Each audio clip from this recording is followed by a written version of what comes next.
man from Rome is dead and another taken to the hospital after a boating accident on Stillwater Reservoir. News Channel 2's Kirk Tupai reports on the investigation. Police have identified 69-year-old Jerry Jennings as the man who drowned Wednesday evening at Stillwater Reservoir. Jennings' brother, 67-year-old Calvin Jennings, was also in the boat when the trouble occurred and was taken to the hospital for hypothermia.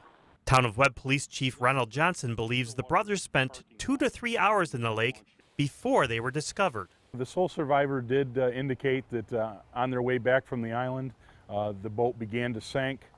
His brother yelled to him, "Get away from the boat." They were together for some time, but because the water was so rough, they became separated and they lost sight of one another. Rachel Compson has been a visitor to the lake for years and says you really need to know what you're doing if you're going to be out on the water here. The conditions are constantly changing. You need to know there are multiple shoals, and whether the water is high or low is definitely going to make a difference. The weather, the wind, anything like that. The two were both wearing life jackets in their small 14-foot aluminum boat, and their belongings were found stretched over about a mile of the lake. Police say finding Mr. Jennings' boat may take days because there are several factors that affect the search.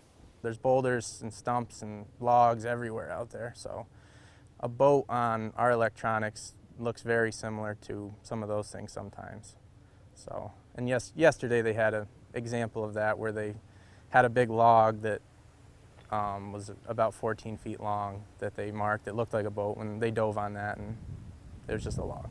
The Lewis County Sheriff's Department's dive team, the New York State Forest Rangers, and the Town of Webb Police are all actively searching for Jennings' boat, hoping it may provide some answers to what went wrong. In Stillwater, I'm Kirk Tupai reporting for News Channel 2.